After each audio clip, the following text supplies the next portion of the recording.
Hi everyone, I'm Abigail. This is Evelyn, and welcome to another Two Kids interview. Today we are joined by author Amit. Wait, what? Let's stop.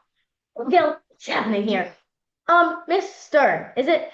I'm sure you are a lovely person, great writer, and all of that.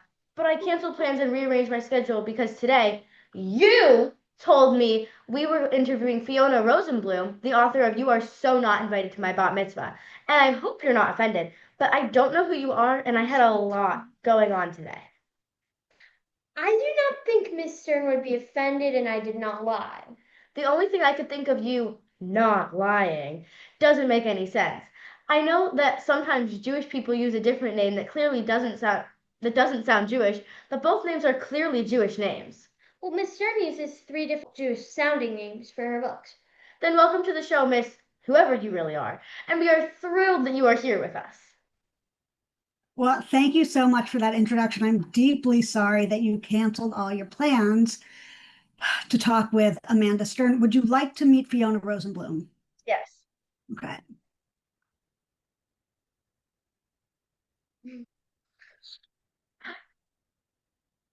She's a very, very, very good writer. You see, was like one. Um, that is Busy, my dog. So I am a few people. I'm Amanda Stern. I'm Fiona Rosenbloom, and I'm AJ Stern. What is going on? Why so many people? Why can't I just be one person? That's a question a lot of people have. Would you like me to answer it? Please, please.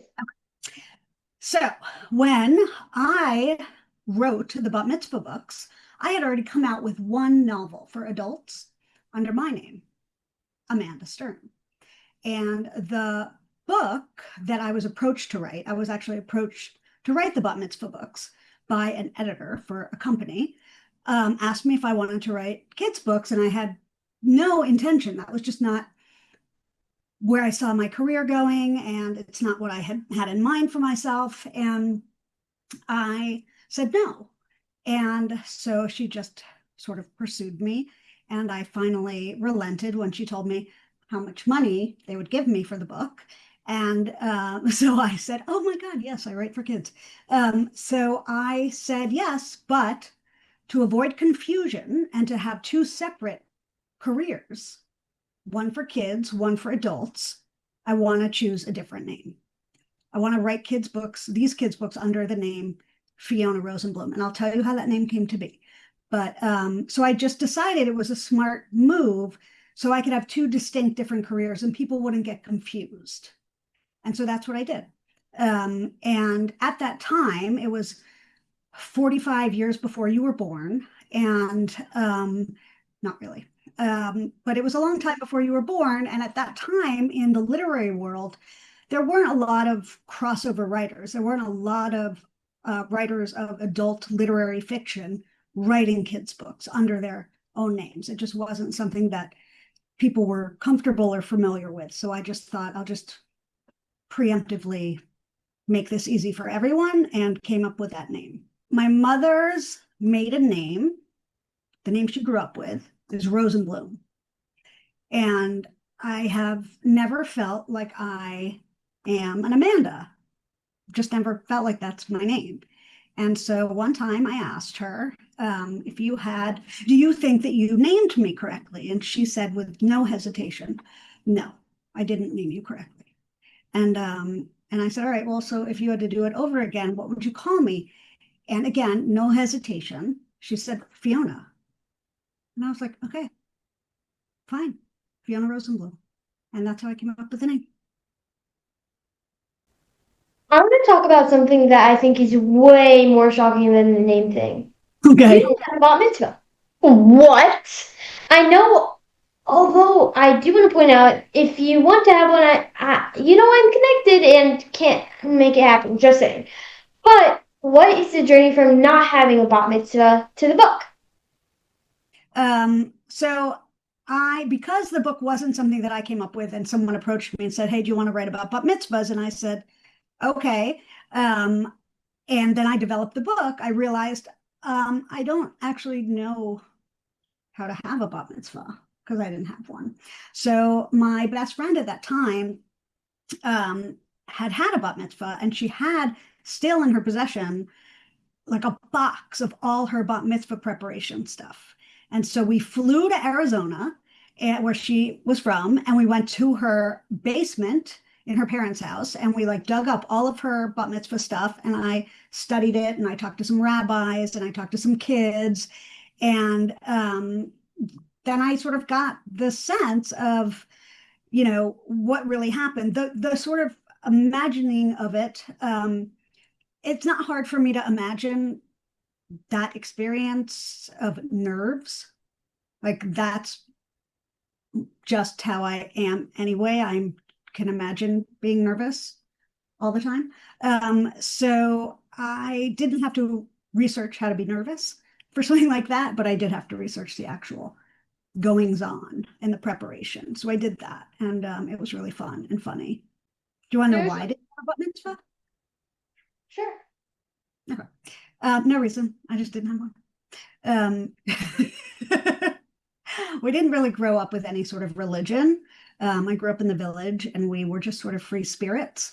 So I didn't really even, I mean, I knew it was a thing. I went to a lot of them, but it just wasn't, I didn't go to Sunday school. I didn't go to Hebrew school. I didn't go to any of those schools. So I feel like I have to say, like at the time I was really psyched about it, but looking back, I do feel like I missed like a real rite of passage, and I know I could do it now, but it's different. It's not a shared experience. Like when you're going through it at your age, it's a shared experience. You share it with your friends and your family, and other people around you are going through it. And it's all of that. And it's, kvetching and moaning and excitement and everything that it is. And it's shared. And so I didn't have that.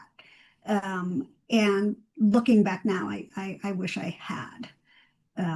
So I guess writing the book and being on the movie set and all that, I sort of feel like I was at my own bat mitzvah. We're both having I'm having a bat mitzvah, you're having a bat mitzvah, right? Sort of the like A bee mitzvah? Yeah. Yeah. All right, tell me when both of yours are happening. August, June. Okay, you have time. But we're both in preparation right now. Yes. Okay. All right. Okay. There are some big differences between the book and the movie. Things were updated for social media becoming a thing, but the biggest difference is Arthur is gone and we both have younger brothers. We did hear a rumor that you're considering giving him his own book. Any chance that happens? I've not heard anything from anyone about that, about wanting that. I would love Arthur to have his own book. I think he deserves it. Um, but I don't really have any plans for that. But I don't really have plans for anything, and lots of things happen anyway. Like I make things without planning to do it, so who knows? But yes, Arthur was missing from the movie. I missed him very, very much, but we had to make room, for the sisters, for Sadie and Sunny. So poor Arthur. We had to ship him off somewhere. He got sent to boarding school. He got sent to boarding school. Yeah. He didn't even get a cameo. He had to watch the bat mitzvah on Zoom. Adam Sandler is a favorite of ours. How did you find out, and what was your reaction when you were told you weren't so not invited to my bat mitzvah was being made into a movie by Adam Sandler? It was just like any other day for me, it's just any other Tuesday. Just whatever, having my coffee. Yeah, okay, cool, man. I mean, what? Who? No, like it was wild. My publisher told me, and the most wild thing about it is that these books, the original books, came out in 2006 and 7. So that's many centuries ago. And so 18 years have passed. Why are you laughing? 6, 7. Oh, sorry. I did it. I finally made my way into cultural relevance. A moment of silence. This is kind of the greatest moment in any interview I've ever had.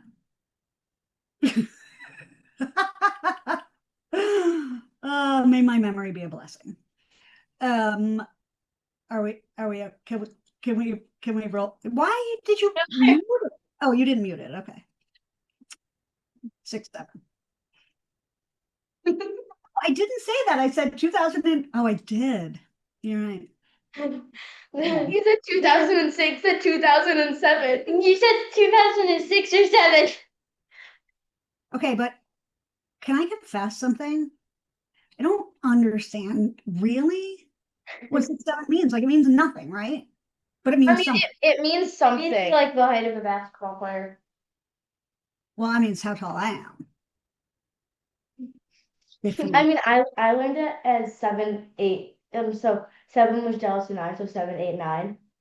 Not 6, 7.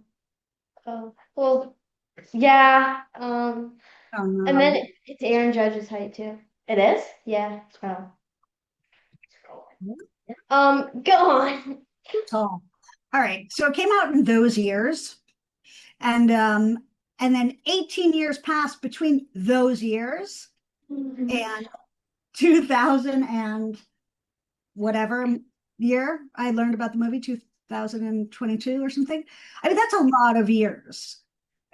So it was shocking in that way too, that like, oh, something I made so long ago and totally forgot about is now coming back and potentially having some relevance in the world. So it was very exciting, and that his whole family was in it was like I just was like, this is just like a beach read that a beach read book that you read and you're just like, this is improbable and it doesn't happen to anyone, but I'm just going to keep reading this book with all these amazing things happening for this one person who out of the blue nowhere. So it was kind of felt like that. I was just like, when's the bad thing going to happen?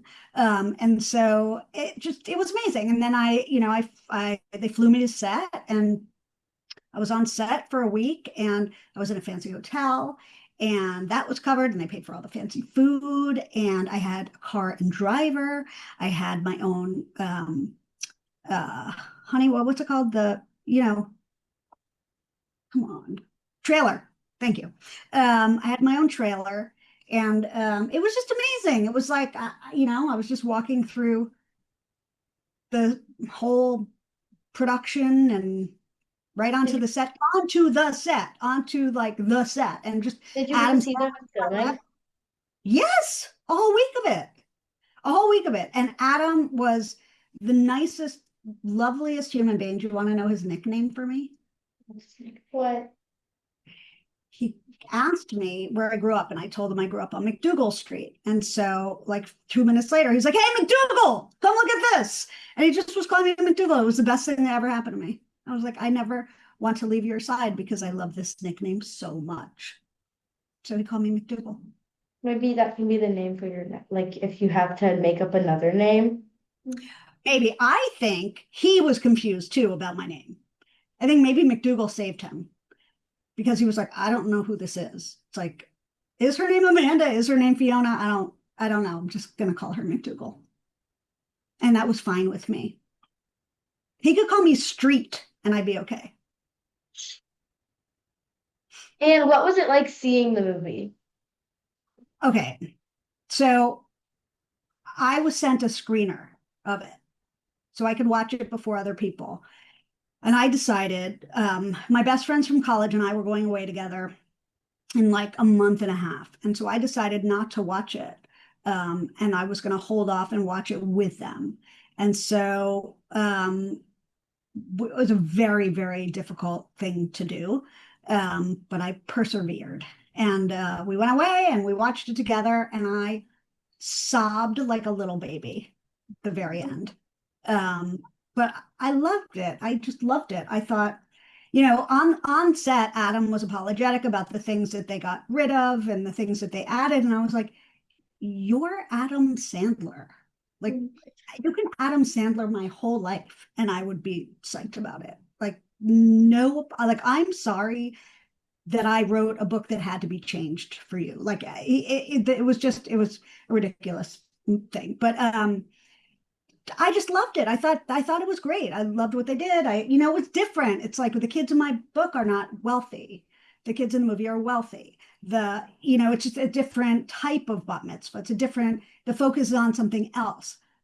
I, I didn't care. I was just like, when is this ever going to happen to me again? This is a once in a lifetime opportunity, a once in a lifetime thing. And I loved every second. I really loved every second of it. I love that movie. I think it's a classic. I do. I'm sorry if I'm not supposed to I say. watched it. We had not a snow day, but it was like we had a day off. I don't remember. Oh, we had veterans. It was Veterans Day, and it was snowing outside. Like Yeah, it was like like not 6 feet of snow. It was like big. It was a big pile of snow, and my little brother. I was watching the movie. I was watching. You were so not invited to my bat mitzvah. I had a cup of hot chocolate. I was watching the movie. Mhm. And my brother was throwing snowballs at me through the door because I didn't come out because I was too invested in the movie. Good for you. I like your priorities. Yeah. Movie over snowball fight. But it was fun, right? It was a fun movie. And they did great. And I think the girls were amazing. I think It was like Staples were great. I was like didn't want to stop watching. I love that. And it's a The joy. first time I watched And it you was know what? You want to hear something else? Guess who lives in my neighborhood and is one of my neighbors and who I see almost every day? Take a guess. Adam Sandler. No, I live in Brooklyn. Take one guess starting now. the girl that played like the friend of the one Nope. that All right, one more guess on the other side. Idina Menzel. That would be cool. Nope. Rabbi Rebecca. Oh, that's so cool.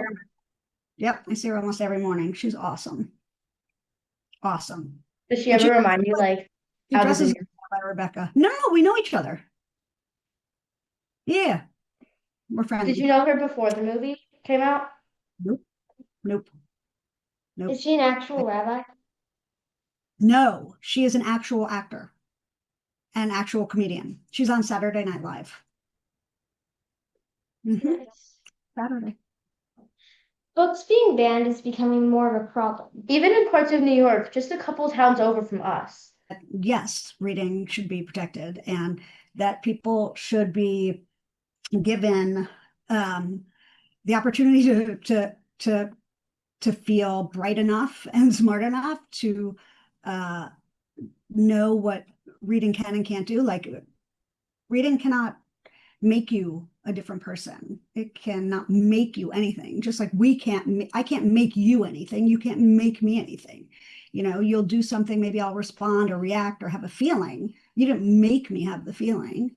So, like books don't make you worse or better or, it's you respond to the material and you can evolve and grow and grow empathy and curiosity. And I mean, it's what a person needs in order to flourish and have a good life. Books are access. So it just, to me, the whole thing makes absolutely no sense and is idiotic, honestly. We agree. Yeah. Yeah, I had a feeling. You blend comedy and feeling really well. How do you do that? Um, I write comedy and feeling really well. Is that what you said? You Um, blend comedy and feeling. You like bring them together. Thank you. That's such a nice Comedy, feeling. comedy feeling. Um, that's a very, very meaningful compliment. So thank you. That is sort of what I aim for. How do I do it? I guess I do it because I realize that comedy is often from a place of sadness. Humor is often like the way that I've used humor in my life is often to deflect or like throw the conversation in a different direction so we don't get close to what I'm scared people will see or my own vulnerabilities. So as I've grown and I've sort of understood how I've used humor to avoid and I realized, oh, this is how you do it. This is how people um, use humor often, and it's tied up with feelings. So I just, I don't know, I just knowing that made it easier to infuse my writing with that, um, you know, that idea. So, um, but also I feel things very deeply. So I can't help it, but I can't help but write feeling. I don't, know that I do it necessarily well. I'm glad that some people think I do, but I can't really help but write it directly onto the page from my body. I just feel it so strongly. I think you are so not invited to my bat mitzvah would make an amazing Broadway musical. We'd be there. What do you think? I think you're not the only person who said that. And I mean, look, I know that you have strings you can pull for bat mitzvahs, but if you have strings you can pull for Broadway productions, then I'll get you 2 free seats and backstage passes every night. Well, maybe when you become a famous movie director, like you want to, Is that what you uh, want to be? yeah, Cool. you can do it on Broadway. You can see if you can. I said movie slash Broadway. Yeah, movie slash Broadway. But you only said the movie part. That's true. You only said the movie part. And I'm directing the perm spiel. I'm co-directing it. She's Wait, choreography. directing what? The perm spiel at our temple. Amazing. Directing, co-directing, choreographing.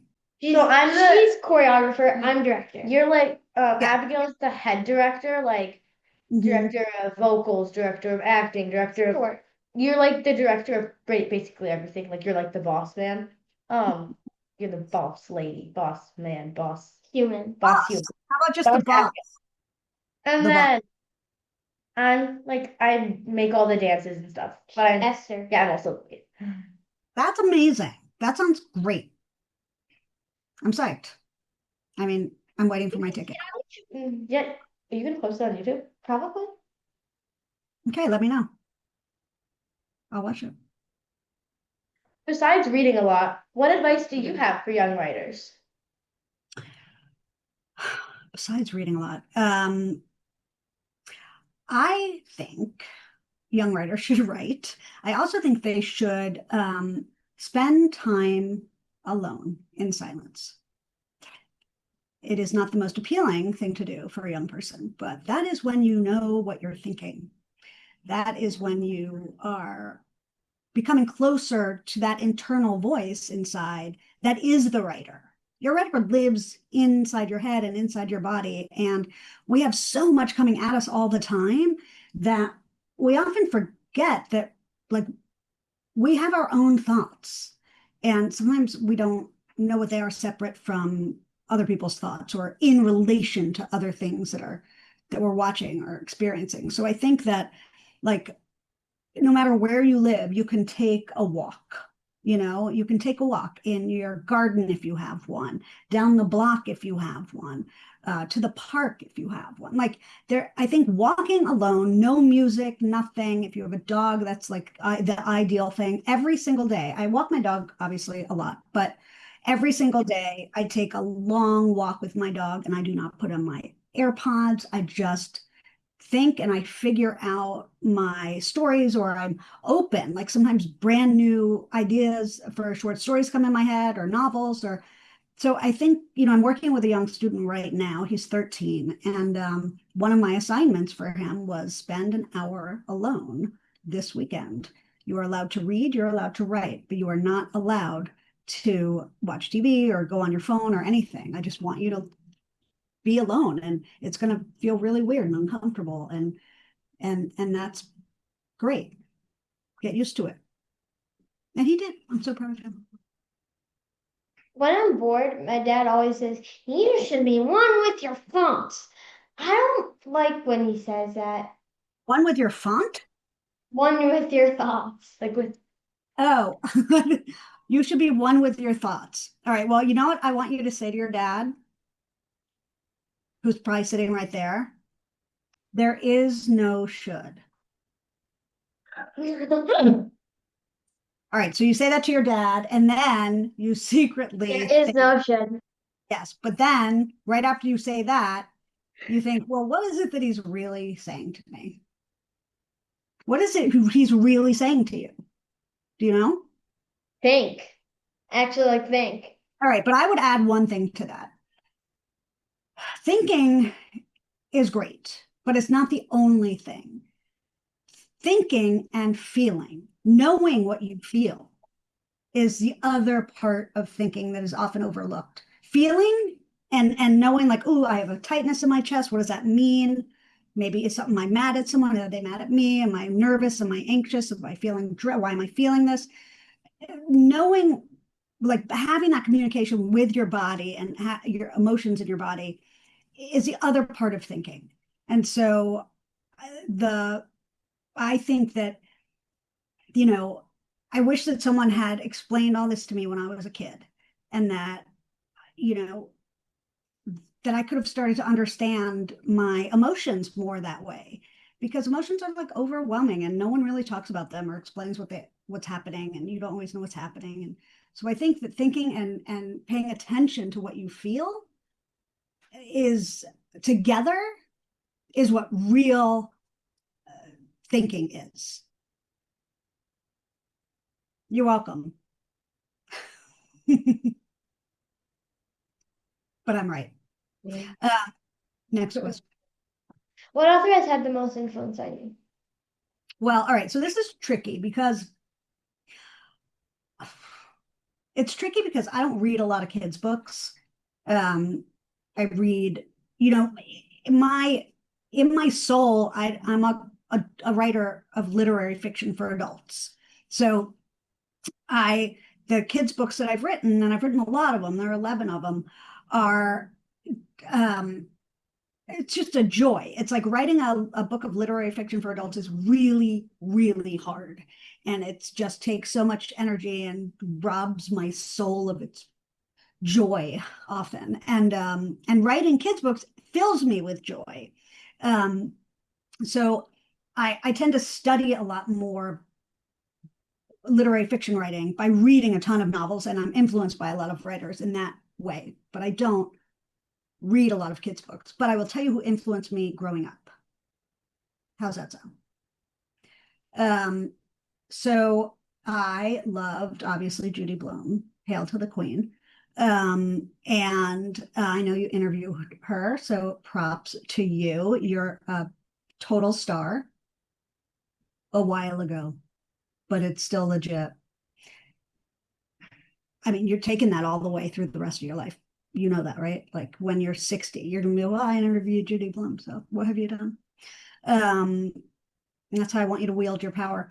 I loved Madeline L'Engle, Lois Lowry, Greg McGuire. The last two people you said I interviewed. See, I mean, you could do no wrong. Lois Lowry? Wait, you interviewed Lois Lowry? Yes. Yeah. Okay. Amazing. Shel Silverstein, I loved. Paula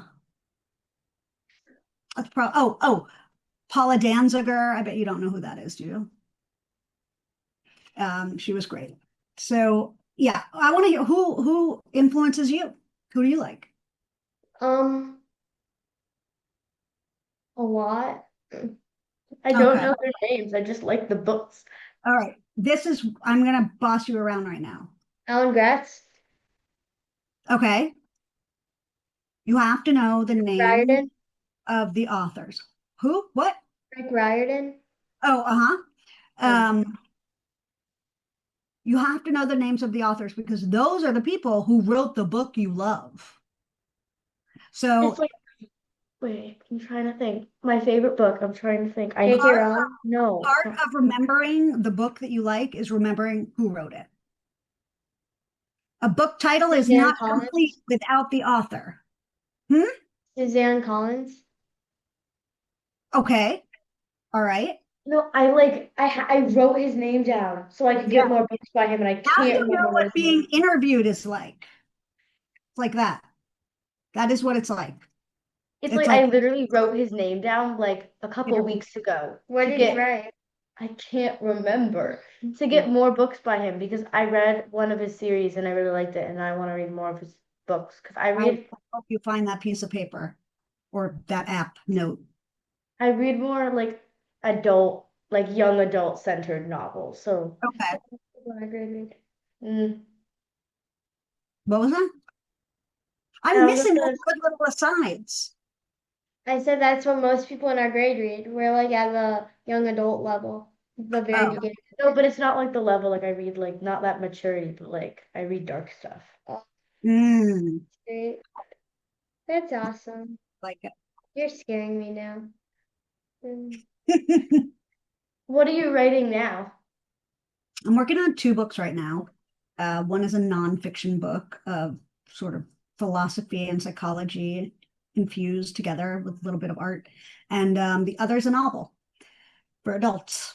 Um, and and I have other things percolating. But I write a newsletter that goes out to like 13,000 people every week. So that takes over a lot of my life. And so I work on that all the time. But yeah, so those two books, and then I don't know, some kids' books that I have in mind um, that I'm not quite sure about yet. But I don't know if you know about the Frankly Franny series. Do you know about that? No? Yes. You don't have to say yes if you don't mean it. I am not offended, Ross, if they don't know. So Frankly Franny is the other series that I wrote under a different name, AJ Stern. So you wouldn't Oh, you wouldn't oh, know you're interviewing Fiona Rosenbloom, not AJ Stern. So that is not the research you had to do. So AJ Stern, yes. I have a question. Did you hear him saying that? No, I saw you looking. Oh, So the other part of being a writer is you have to be observant and you have to see what's happening and then try and understand what's happening around in that scene, right? So I know everything that's happened this entire time. okay. that's a little That's concerning. Not concerning. You didn't do anything. you could notice when we were barely laughing. Yes. Um, but it's part of your charm. Don't change it. It's what makes you a good pair, good interview pair. Um, so anyway, the Frankly Franny books that I wrote, I often come up with the books are about a 7-year-old kid named Franny who's obsessed with office supplies and offices and really wants a job. So every book is her trying out a new career. So I'm constantly coming up with different careers for Franny. So I don't know, maybe. What careers have you done so far? Oh God, I shouldn't say anything because you're gonna ask me that now. I'm like you with the author. She was a principal for the day. She was a radio talk show host. She was a wedding planner. She was a fashion designer. A vet, um, a fortune teller, um, and other things. She should be a hairstylist next. She should work at a car wash next. Oh, please. Has she been a movie director? Oh, good one. Go on. What else you got? Actor? Jinx! Nuggets in the hollow. Okay. Now here's the thing that she has to mess stuff up for everyone around her in the career she chooses to learn her lesson. Oh, then So- actor would be really Yeah, an actor would be Actor would be easy. so easy. Get her lines. Yeah. In a terrible. in a dance, she could trip someone. Act terrible in general. Choreographer. Extremely off pitch. Ooh. All right, this is good. She could be a doctor.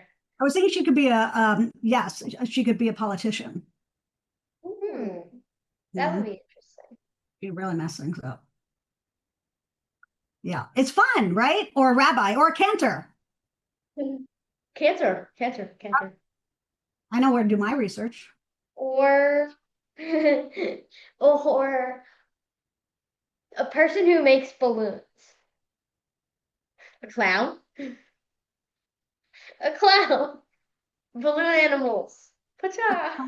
Oh no, a clown? A A clown? magician. Um, No, no, a ringmaster. a ringmaster. A Yes. circus. Now Yeah. we're now we're talking. Major disruption. Animals go all over the town. She has to get them all back. It'll be a nightmare. It's great. I love it. An elephant. Now then, you can adapt it into a movie. Now it's time for our Trivia 10. 10 rapid fire questions. Are you ready? Oh, no. Okay, yeah. Okay. Number 1. What is your favorite phrase to use? 6, 7.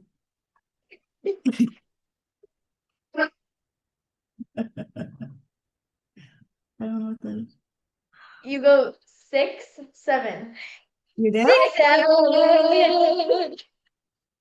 Or 41. 41. What? 41.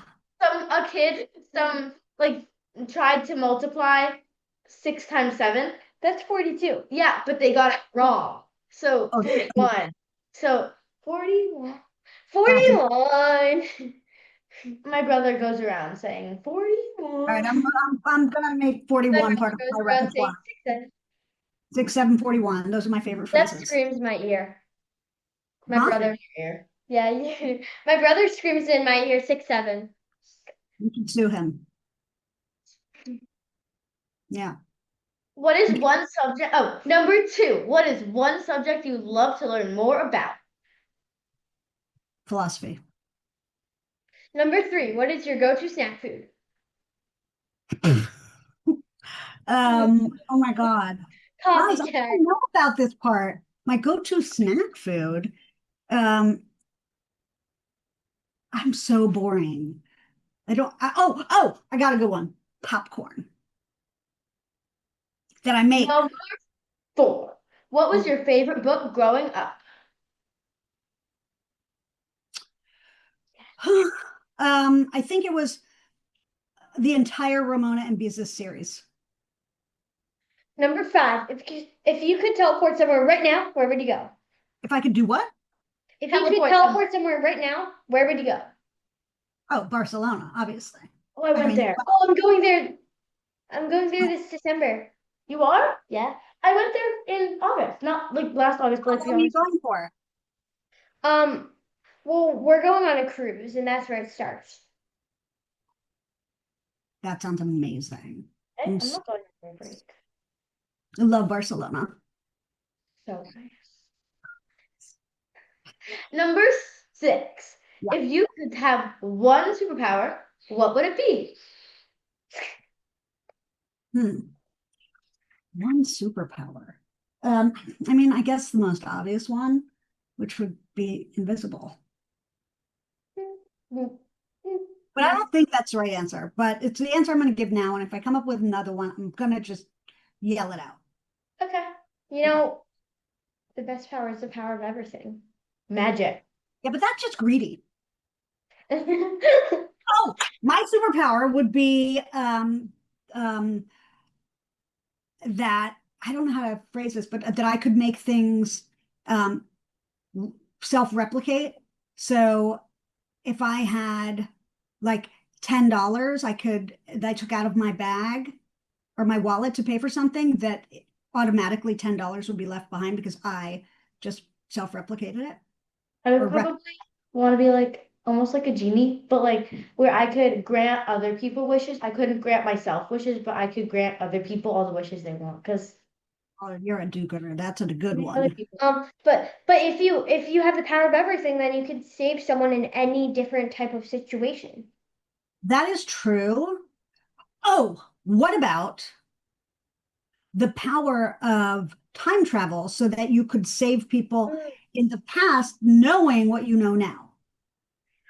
Dangerous.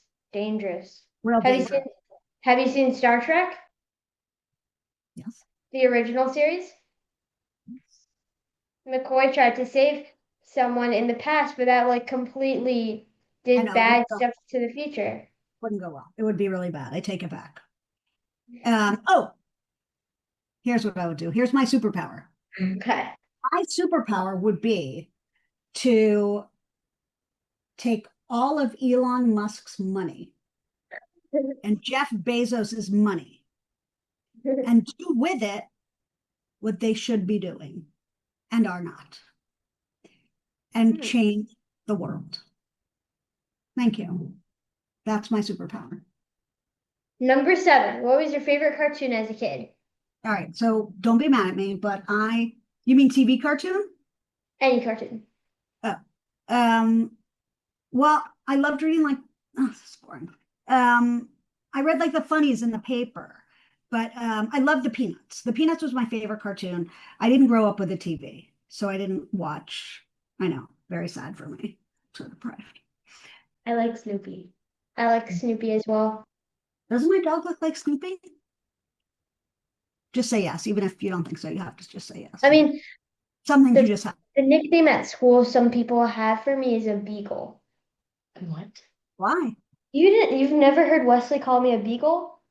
No. Abigail sounds like a beagle, and his nickname is Weasel. Oh, I know that. I was one of the people who created that. Not gonna lie. It was a nice thing. It was an accident. My sister used to call me Woodstock because my hair was so Woodstocky. We call my little cousin a bean because she's tiny and her name's Lena, so we call her Lena Beana, or we call her Bean. My sister's Nina, and I call her Bean. She's Nina Bean. Number 8. What is your favorite rainy day activity? Honestly, there's like no better day to write or read than a rainy day. But sometimes I do like to I'm very crafty. So I'll like dye a bunch of my clothes and I'll like, like remake them into something better. So I'll do crafts and stuff, but I do think like there's no better writing day than a rainy day. Yeah. I read by the fire on rainy days. Oof, that's nice. Fireplace. Oh, I have a fireplace. We got a gas insert one, so like we have a remote from. Okay, we gotta focus. Okay. Number 9. If you could have any 3 dinner guests, who would they be? 3 what? Dinner guests. Oh, Something hollow. dead or alive, both, any? Yeah. No rules. Any. You could have a T-Rex at your dinner table. You could have a character from one of your books. No, I've had enough of them. I would have James Baldwin. I mean, just me and James Baldwin would be great. James Baldwin, Bell Hooks, you'll look her up after. And hold on. David Bowie. I don't know what the conversation would be like, to be honest with you. It might suck. It might be a terrible dinner. It might be argumentative, which could be fun. But right now, those are the 3 that are coming to mind. Or it could just be like you guys and your dad. But I'm not paying. We can pay. Can we? I have a business. You do? Huh? Yeah. What is it? You do? Over the summer, me and my little brother, we sell bracelets, and there are these children's entrepreneur markets that are all around the country. And there's like someone who runs all the ones in like this area, like Rochester, Buffalo, that kind of area. And they host one almost every weekend over the summer. Mhm. And me and my little brother, we would go to them and we sell bracelets, and we made $600.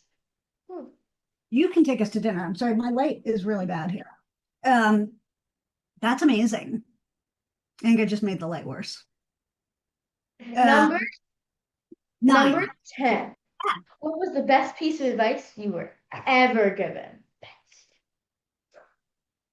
It wasn't advice, but it was the best, truest statement I've ever heard. And it is this: feelings are not facts. One day that'll mean something to you. Feelings are not facts. So when you think something is true, you're like, I know she doesn't like me anymore. I know she hates me. I know he's this or thinks this, or he didn't call me back, so he hates me. And you start making up this whole story about how he hates you and how you must have done this and he must, and now he's responding this way, that you're acting on feelings, and the feelings are not the truth, but you think they're the truth. But they're not. They're not facts. We need evidence to prove them. Boom. So that was You the were best. awesome. You were You're awesome. Thank you so much for doing that. And thank you so much for spending this time with us. You're very welcome. You guys are very adorable, and you have a good, yes, and you have a good thing going, good little vibe there. And I mazel tov you for your upcoming bat mitzvah and b mitzvah, and you're going to be awesome. It's going to be great.